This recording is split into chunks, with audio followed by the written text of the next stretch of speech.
यहां पे मैं बात करूंगा कतर की।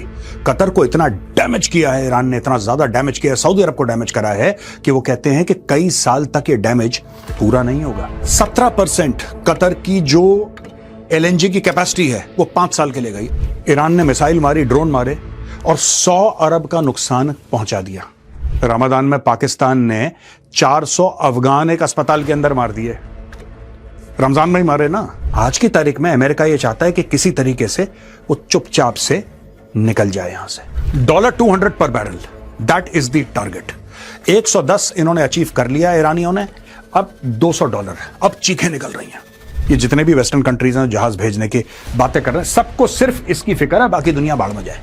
जब तक आप इसको नहीं करेंगे कंट्रोल, आप ईरान को कंट्रोल नहीं कर सकते, क्योंकि ईरान को पता है कि स्ट्रेट ऑफ हॉर्मूज आज की तारीख में पूरी दुनिया का गला बन चुका है। गला पकड़ो और दबा दो। मैंने बोला था ये डोनाल्ड ट्रंप जो है, ये आदमी ना, जो आप सोच रहे हैं कि ये बहुत शांति का मसीहा, कुछ नहीं, इसको तेल चाहिए।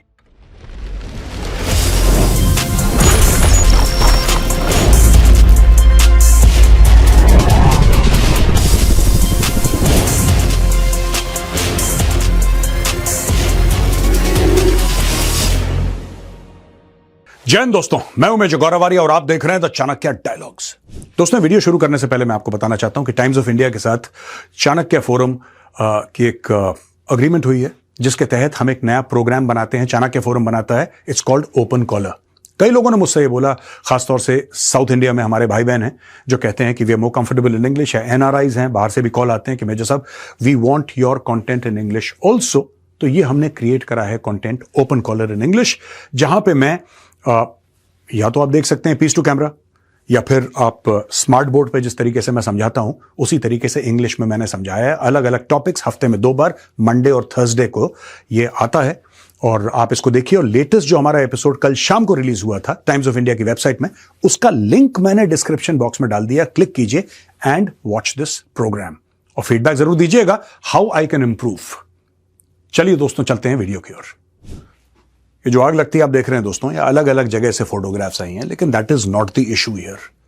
इशू ये है कि भारत में जो लोग कह रहे हैं कि कुकिंग गैस की कमी है, बिल्कुल ये प्रॉब्लम हमें किस तरीके से सॉल्व करनी है, सरकार उस पर काम कर रही है, राइट। लेकिन आप वो सोचिए कि जिनकी रोजी रोटी यही कुकिंग गैस बेच के चलती है। यहां पे मैं बात करूंगा कतर की। कतर को इतना डैमेज किया है ईरान ने, इतना ज्यादा डैमेज किया है, सऊदी अरब को डैमेज करा है कि वो कहते हैं कि कई साल तक ये डैमेज पूरा नहीं होगा।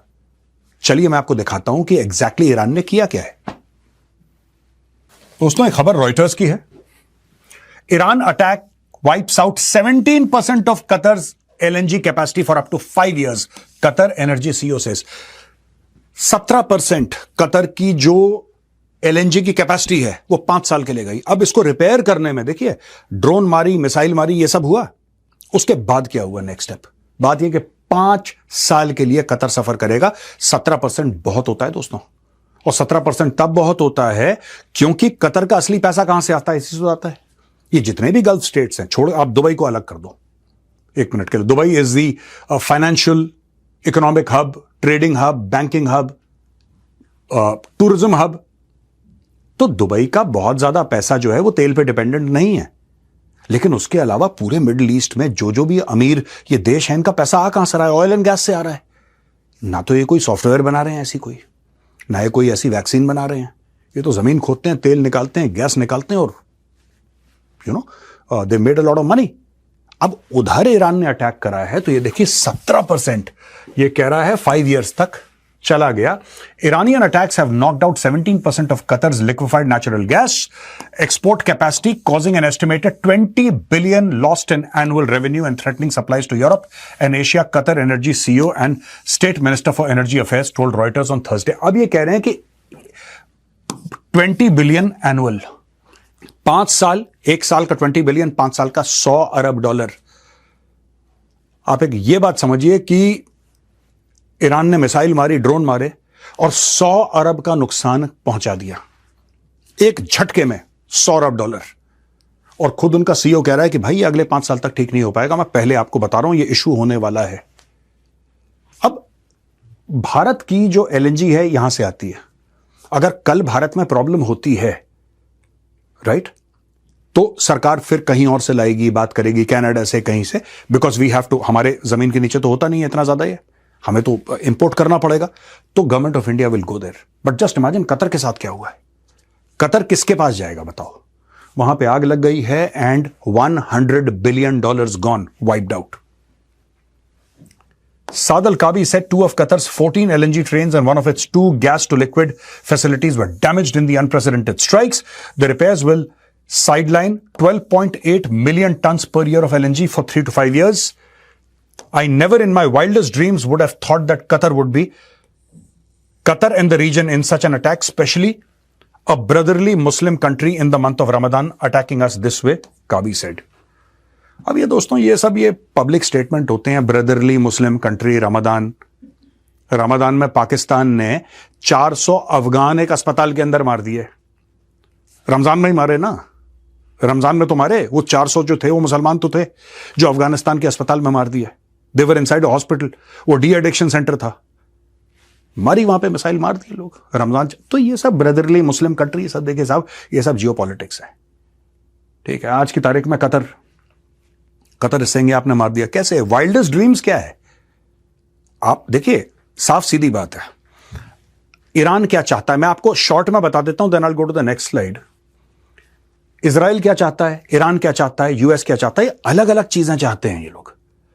आप ये मत समझिएगा, और आगे चल के स्लाइड में मैं आपको ये भी समझाऊंगा, आप ये मत समझना कि जो यूएस है और इजराइल है, क्योंकि वो एक ही खेमे में है, वो सेम चीज चाहते हैं। No, not at all. Israel चाहता है रेजिम चेंज।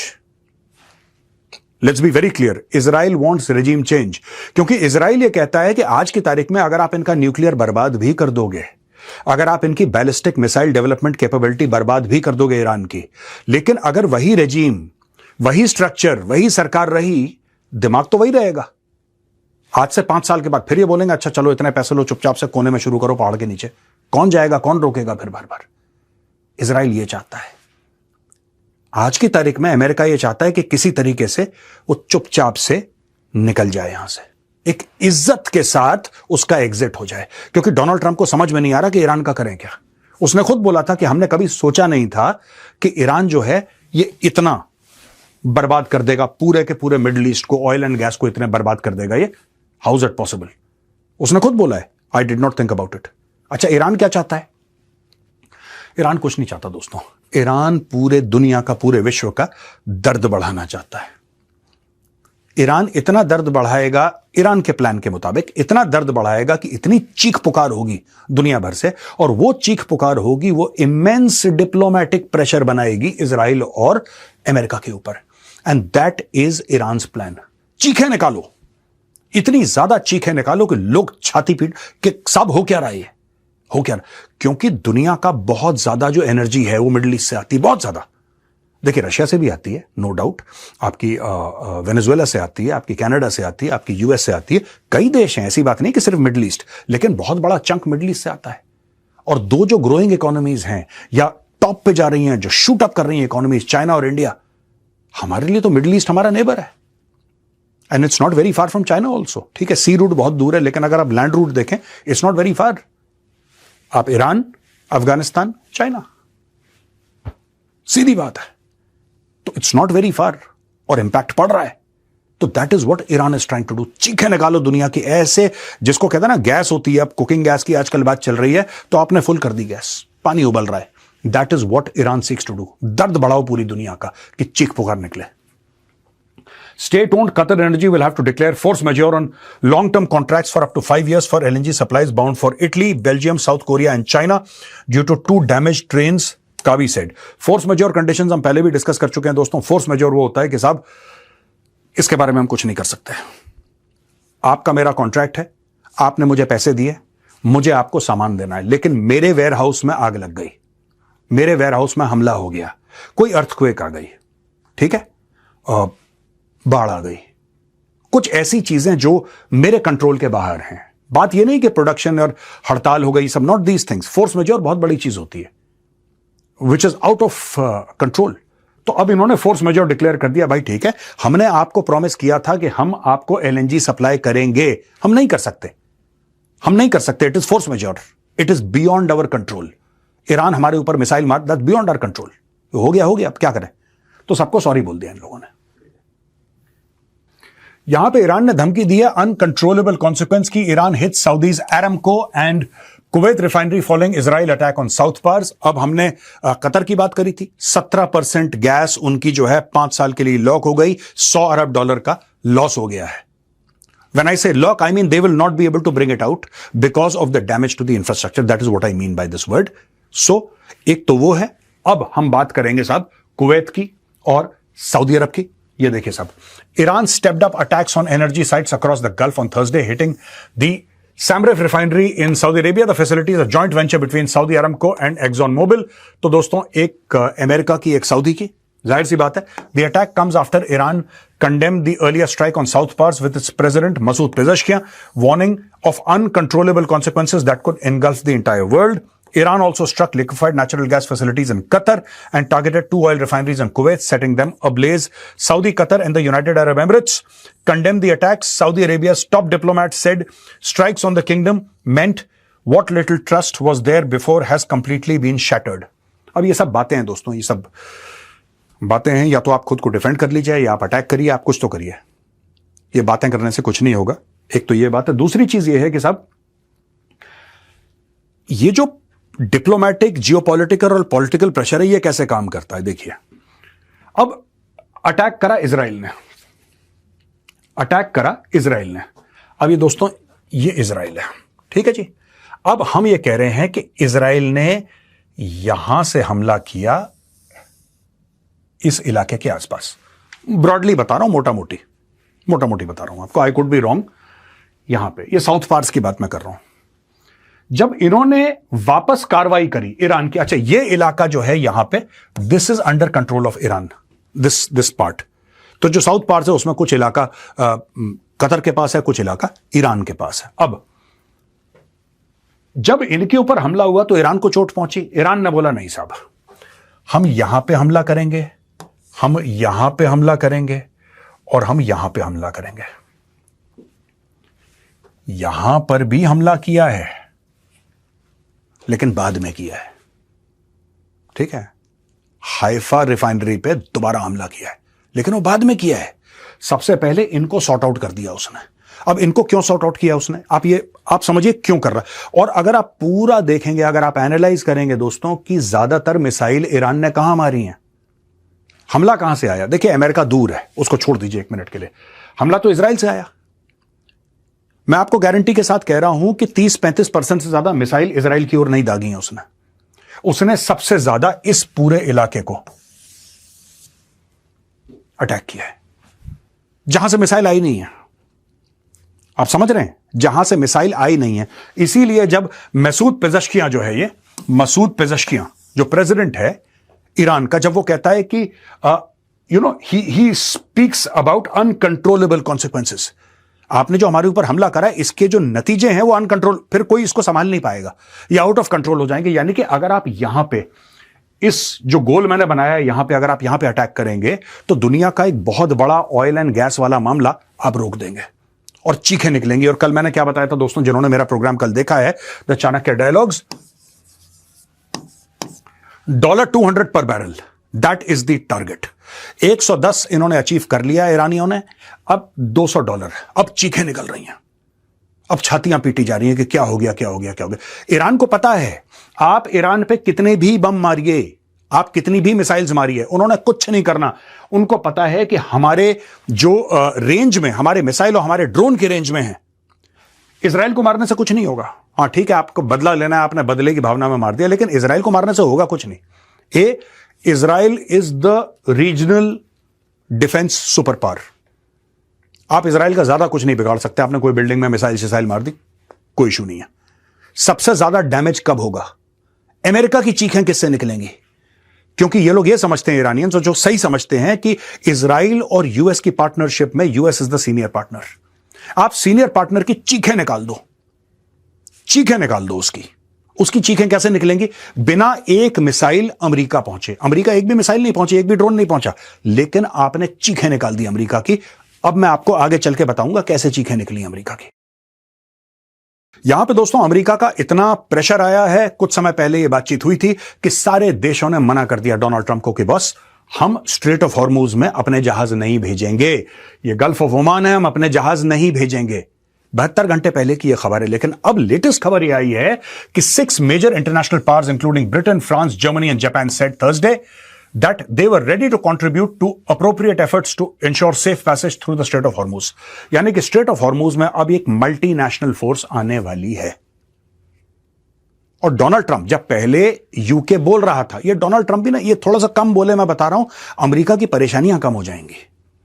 ये बोलता बहुत है और लगातार बोलता है और पता नहीं बेसर पैर की बातें। छोटा सा एक एग्जांपल देता हूं। आज की तारीख में यूके जो है, अब ये देखिए साहब, ब्रिटेन,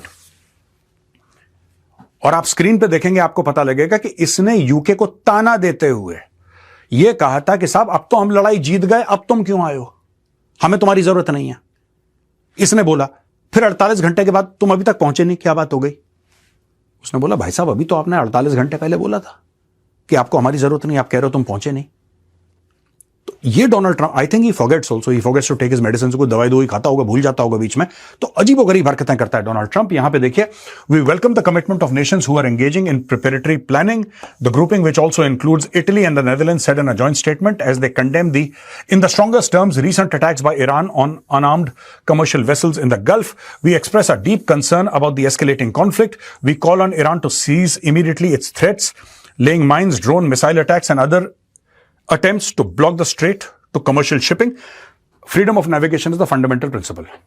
अब दोस्तों इशू यह है कि जो भी बात कर रहे हैं कि हम आएंगे, कोई भी इसमें यह बात नहीं कर रहा कि ईरान का न्यूक्लियर प्रोग्राम है या बैलिस्टिक मिसाइल है। सबको सिर्फ इसकी फिक्र है। ये जितने भी वेस्टर्न कंट्रीज हैं जहाज भेजने की बातें कर रहे हैं, सबको सिर्फ इसकी फिक्र है, बाकी दुनिया बाढ़ में जाए। वो कह रहा है कि अगर आप इसको ना रोको और अगर आप ऑयल इंफ्रास्ट्रक्चर में बम ना मारो, मिसाइल ना मारो, जो आपके तेल के कुएं हैं, गैस के कुएं हैं, उस पे आप अगर मिसाइल ना मारो, स्ट्रेट ऑफ हॉर्मूज आप ब्लॉक ना करो, हमारी तरफ से एक दूसरे के ऊपर मिसाइल डालते रहो दिन रात, हमें कोई दिक्कत नहीं है। उन्होंने ऐसा बोला नहीं है, लेकिन उनके स्टेटमेंट से मुझे यही इंटेंट समझ में आता है। Because they are only talking about oil. ये तेल की बात कर रहे हैं, गैस की बात कर रहे हैं, शिपिंग की बात कर रहे हैं। ठीक है दोस्तों, तो ये स्टोरी है। अब यहां पे एक मल्टीनेशनल फोर्स आने वाली है और उन लोगों ने कमिटमेंट दे दी है कि हम आएंगे और स्ट्रेट ऑफ हॉर्मूज को खुला रखेंगे। ये नहीं खुला रख सकते। स्ट्रेट ऑफ हॉर्मूज दोस्तों, पूरा का पूरा स्ट्रेट ऑफ हॉर्मूज जो है, आप यहां से देख के जब तक आप इस इलाके को कंट्रोल नहीं करेंगे, व्हेन आई से दिस इलाका मतलब मैं अंदर भी थोड़ा सा इसके, जब तक आप इसको नहीं करेंगे कंट्रोल, आप ईरान को कंट्रोल नहीं कर सकते। क्योंकि ईरान को पता है कि स्ट्रेट ऑफ हॉर्मूज आज की तारीख में पूरी दुनिया का गला बन चुका है। गला पकड़ो और दबा दो। वो हाथ पैर उसका क्या कर रहे हैं उससे कोई फर्क नहीं, आप गला दबा दो, सारे मामले ठीक हो जाएंगे। ईरान को एक बात पता है। यहां पे ईरान ने बोला है कि यार बहती गंगा जी में हम भी हाथ धो लें। कैसे? Iran considers levying transit fees on ships in Hormuz Strait, lawmaker says. According to the Iranian Students News Agency, a lawmaker said parliament was considering a bill under which countries using the strait for shipping, energy, transit and food supplies would be required to pay tolls and taxes to Iran. An advisor to Iran's supreme leader said a new regime for the Strait of Hormuz will follow the war's eventual end, allowing Tehran to apply maritime restrictions on states that have sanctioned it. By using the strategic position of the Strait of Hormuz, we can sanction the West and prevent their ships from passing through this waterway, Mohammad Mukhbar said on Thursday, according to Mehr News Agency. अब जो बात है Hormuz की, Iran यह कह रहा है कि यार वहां पे हम चुंगी नाका लगाएंगे। साफ सीधी बात है, आप टोल दो, आप आगे जाओ, जो भी शिप जाएगा हम उसको कंट्रोल करेंगे। अब प्रॉब्लम पता है क्या है दोस्तों? प्रॉब्लम यह है कि स्ट्रेट ऑफ हॉर्मूज सिर्फ ईरान का नहीं है। It does not belong to Iran, it belongs to everybody. खासतौर से वो देश जो वहां पे हैं। I am not saying it belongs to India और बिलोंग्स टू चाइना और Russia, I am not making that point, और इवन अमेरिका और यूरोप। लेकिन जो देश वहां पे हैं, कतर है, यूएई है, वहां पे सऊदी अरब है, जो भी उसके एडजेसेंट हैं, सभी उस पर यूज करते हैं।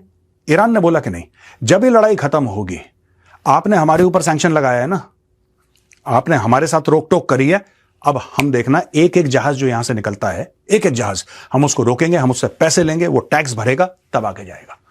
ऐसा ईरान का कहना है। This is post war scenario. पहली बार ईरान से कोई पोस्ट वॉर की बात कर रहा है कि जब लड़ाई खत्म होगी तब हम ये करेंगे, और ईरान की पार्लियामेंट में इसको पेश किया जा रहा है इस बिल को। आप सैंक्शन करिए, आप इस पे साइन करिए, अग्री करिए, उसके बाद we will implement this after the war. यहां पे दोस्तों यूएस में unsanction 140 million barrels of Iranian oil to cool prices as gulf war shakes energy markets.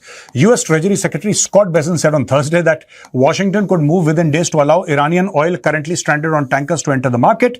In the coming days, we may unsanction the Iranian oil that's on the water. It's about 140 million barrels. Or as per Reuters, the US administration believes that releasing the stranded Iranian barrels could help keep oil prices lower over the next 10 to 15 days. Besson said that the move is part of a broader effort to deal with the supply shock caused by the closure of the Strait of Hormuz, which described as creating a deficit of roughly 10 million to 14 million barrels per day in the physical market. He also drew a comparison with a recent US decision to allow the sale of sanctioned Russian oil stranded. अब मुझे एक बात समझ में नहीं आ रही। आज की तारीख में इन्होंने पहले सैंक्शन लगाया है ईरान के ऊपर कि तुम किसी को तेल नहीं बेच सकते। अगर तुमने किसी को तेल बेचा, ठीक है, तो हम तुम्हारे ऊपर भी एक्शन लेंगे और जो खरीद रहा है उसके ऊपर भी एक्शन लेंगे। डन। अब यही अमेरिका कह रहा है कि तुम तेल अपना बेच क्यों नहीं रहे? आप समझ रहे हैं? तेल बेच क्यों नहीं रहे तुम? अब यह कह रहा है कि साहब जो सी में है करीब 140 million barrel, 140 million barrel Iranian oil अभी समुद्र में है, हम अलाउ करेंगे इसको बेचना। लड़ाई का क्या होगा? आप बिजनेस की भी बात कर रहे हैं, आप मिसाइल भी मार रहे हैं एक दूसरे को। यानी कि जब थोड़ा सा पैसे का पिंच हुआ अमेरिका ने, आपने देखा इजराइल ये सब बातें नहीं कर रहा। इजराइल ये सारी की सारी बातें नहीं कर रहा है, और आगे चल के मैं आपको बताऊंगा। और मैंने बहुत पहले ये बात कह दी थी, मैं आपको वो पुरानी वीडियो क्लिप भी दिखाऊंगा, आप देख लेना। आज की तारीख में यही स्कॉट बेसेंट है जो टैरिफ के टाइम भारत को बड़ी धमकियां दे रहा था। थूक के चाटना इसकी आदत है भाई। शक्ल इसकी देख लीजिए, इस आदमी की, इसके थूक के चाटने की आदत है। आज की तारीख में देखिए क्या बोल रहा है। What is he saying? We will allow Iran to sell its oil. 140 million barrels का तेल हम ईरान को बेचने देंगे जो हाई सीज में है, क्योंकि उससे ऑयल का जो शॉक है वो कम हो जाएगा। यानी कि आप ऑलरेडी ईरान के साथ डील कर रहे हैं। अगर आप ईरान के साथ डील करना चाहते हैं तो बेटा मिसाइल क्यों मारी? और अगर आपने मिसाइल मार दी है तो आप डील क्यों कर रहे हैं? यही चीज है दोस्तों इनकी, अमेरिकन की, देयर पॉलिसीज। ये दिन दिन बदलते हैं, ये सवेरे की शाम को पॉलिसी बदलते हैं। और दोस्तों ये वो स्लाइड है जिसकी मैं बात कर रहा था। मैंने बोला था ना, पहले मैंने आपको एक बात बताई थी कुछ दिन पहले, अब वो चीज सच हो गई है। वही चीज सच हुई है जो मैंने बोला था, राइट? पहले मैं आपको अपना पुराना वीडियो दिखाता हूं, आप वीडियो देखिए, और सबसे बड़ी बात है कि आप उसमें डेट देखिए, वीडियो एंड डेट आप देखिए। इसमें एक ही गेनर होगा in the long term, that is Israel, because Israel is very clear, it's very clear. देखो ये लड़ाई अच्छी है बुरी, I am not making a comment on whether this war is good और bad, that is none of my business. My only comment is that the Israelis know how to fight. The Americans have overestimated their own leverage. Israelis will never get into a war that they cannot finish. They are very surgical, very clinical. Trump के लोग तो अपने बयान ही बदल रहे हैं daily. Every time Marco Rubio says something, next day he'll say something. JD Vance will say something. Everybody is making different statements, and there is a lot of confusion in the US camp as to why did you launch. Go ahead and fight. Nobody is saying that you cannot. Please, you want to bomb Iran? Go ahead and do it. But have a clear-cut objective in your mind. Why are you bombing Iran? The Israelis are very clear. The Israelis are extremely clear. They want regime change. They're absolutely clear, because with regime change in Iran, everything else falls in place. Nuclear program, gone. Ballistic missile program, gone. Proxies, gone. You see? ये सब gone. एक बार regime change, अच्छी regime आ जाए, फिर उससे बात करेंगे. Israelis are absolutely clear. The Americans are not clear. They're changing their stand every 10 hours. एक नया बयान, एक दूसरा बयान. नहीं, this is why we went in. No. Actually, we went in because of that. US intelligence chief Tulsi Gabbard on Thursday said that United States and Israel have different objectives during the military campaign in Iran. ये मैं बहुत पहले से कह रहा हूं. वो कुछ और चाहता है, वो कुछ और चाहता है. दोनों अलग अलग चीजें चाहते हैं. The objectives that have been laid out by the president are different from the objectives that have been laid out by the Israeli government. We can see through the operations that the Israeli government has been focused on dissolving the Iranian leadership. The president has stated that his objectives are to destroy Iran's ballistic missile launching capability. कोई ballistic नहीं है. Donald Trump को कोई लेना एक न लेना दो बैलिस्टिक से या न्यूक्लियर से. ये सब फर्जीवाड़ा है दोस्तों. मैं आपको आज बता दूं, कल फिर पता लग जाएगा. आज का वीडियो सेव कर लेना. मैंने जैसे पुराना वीडियो दिखाया ना, ये वीडियो आप सेव कर लेना. इसको सिर्फ तेल चाहिए. वो वीडियो मैं दोबारा दिखाऊंगा. ये देखिए वीडियो. ठीक है. डोनाल्ड ट्रंप नहीं चाहते कि ऑयल या गैस के इंफ्रास्ट्रक्चर पे कोई बमबारी हो. वो नहीं चाहते, क्योंकि ही इज थिंकिंग ऑयल. देखिए, सबके अपने अपने फोकस होते हैं, अपनी अपनी प्रायोरिटीज होती हैं. अमेरिका की प्रायोरिटी है तेल. जहां अमेरिका जाता है दोस्तों, उसकी प्रायोरिटी है oil and gas. Number 1 priority. Israel की क्या प्रायोरिटी? इजराइल को कोई फर्क नहीं पड़ता ऑयल एंड गैस से. इजराइल कहता है रेजिम को निपटाओ, तख्ता पलट करो. ये इजराइल चाहता है. मैंने बोला था ये डोनाल्ड ट्रंप जो है, ये आदमी ना, जो आप सोच रहे हैं कि ये बहुत शांति का मसीहा, कुछ नहीं, इसको तेल चाहिए. अगर ये रेजिम लुढ़क भी जाती है, डोनाल्ड ट्रंप को कोई लेना एक ना लेना दो. मैं बता रहा हूं आपको, इसको तेल चाहिए किसी तरीके से. जिस तरीके से वेनेजुएला का तेल कंट्रोल करा था, मैं ईरान का तेल control. That is the bottom line. ये बीच में बैलिस्टिक में अब ये कह तो नहीं सकता ना. अब जैसे वेनेजुएला पे इसने अटैक किया, इसको ड्रग्स की स्टोरी, आप स्टोरी तो बनाओगे कुछ. मैं आपके घर आऊंगा, कुछ तो बोलूंगा कि भाई साहब मैं आपके घर के बगल से गुजर रहा था, सोचा कि दुआ सलाम हो जाए. मैं कुछ तो आपको स्टोरी सुनाऊंगा ना. ऐसे मतलब की बात करके ऐसे थोड़ा घर के अंदर घुस जाऊंगा. तो ट्रंप ने वही स्टोरी सुनाई कि वेनेजुएला वाले ड्रग्स बेचते हैं. वेनेजुएला वाले ड्रग्स बेचते हैं, लाखों अमेरिकन मर गए क्योंकि ये लोग ड्रग्स बेचते हैं. मडूरो को उठाओ. मडूरो के वाइस प्रेसिडेंट को बना दिया प्रेसिडेंट. ठीक है, डेल्सी रोड्रिगेज को बना दिया. उसके बाद ड्रग्स की कोई बात ही नहीं. जिस दिन से वो हमला हुआ है वेनेजुएला के, आज तक इसने कोई ड्रग्स की बात नहीं करी. जैसे सब कुछ नॉर्मल हो गया क्योंकि तेल पकड़ लिया इसने. ये ईरान का भी यही चक्कर है दोस्तों. It is exactly the same thing. There is nothing. तो यहां पे ये कह रहे हैं, it will be at the president's choosing ultimately way we say hey we have achieved what we need to, he told the reporters. अब ये सारी की सारी बातें चल रही हैं. बेसिकली मैं आपको बता देता हूं, रेजीम चेंज चाहता है इजराइल. इजराइल को पता है कि अगर ये रेजीम रह गई, आप बैलिस्टिक मिसाइल ईरान की खत्म कर दो, न्यूक्लियर उनका सब कुछ खत्म कर दो. अगर वो आइडियोलॉजी रह गई, खमेनेई की आइडियोलॉजी, अगर वो आइडियोलॉजी जिंदा है और उस आइडियोलॉजी को फॉलो करने वाले जिंदा हैं, ये कल फिर से अपना न्यूक्लियर प्रोग्राम किसी पहाड़ के नीचे शुरू कर देंगे. इजराइल जानता है, इसलिए इजराइल कह रहा है कि निपटा दो सबको. सिंपल सी बात है. अमेरिका बहाना लगा रहा है, बैलिस्टिक मिसाइल, फलाना मिसाइल, डिमका, ये वो कुछ. Oil, only oil. और दोस्तों एक बहुत बड़ी खबर है, ये मीडिया में चल रही है 1-1.5 दिन से. मैं फिर भी आपको एक बार बताना चाहता हूं. अमेरिका के 16 हवाई जहाज गिर गए और 10 इसके रीपर ड्रोन्स गिर गए. ये है रीपर, प्रेडेटर, सी गार्डियन. ये फैमिली इनकी एक ही है. ठीक है जी. लेकिन अलग अलग लेवल पे, अलग अलग कामों के लिए लोग जाते हैं. आर्म्ड ड्रोन्स हैं. इसके नीचे हेलफायर मिसाइल होती है, सैटेलाइट अपलिंक होता है, वीडियो भेज सकते हैं, इंस्ट्रक्शन रिसीव कर सकते हैं, एआई वाई सब कुछ है. The world's most advanced drones. ये 10 गिर गए और बाकी इसके 6 एयरक्राफ्ट गिर गए. At least 16 US military aircraft have been destroyed since the start of the conflict with Iran, including 10 MQ-9 Reaper drones shot down by the enemy fire, while several others have been damaged in the strikes. The most severe losses were attributed to accidents, including 3 US F-15 fighter jets downed by friendly fire in Kuwait and a KC-135 refueling tanker destroyed. Or so far, only uncrewed Reaper drones have been downed by Iranian air defenses, with at least 9 destroyed in flight. बाकी की कहानी आप जानते ही हैं. There have been 5 aircrafts lost during Operation Sindoor. 7 aircrafts lost. 9 aircrafts lost. 11 very, very expensive aircrafts lost during Operation Sindoor. ये जब speech दे तो 1-2 aircraft और गिरा दे. ठीक है. अंग्रेज कहते हैं कर्मा, हम लोग कहते हैं कर्म, अंग्रेज कहते हैं कर्मा. हुण आराम है प्रेसिडेंट साहब, है जी. आज का वीडियो यहीं पे खत्म होता है दोस्तों. जय हिंद, वंदे मातरम, भारत माता की जय.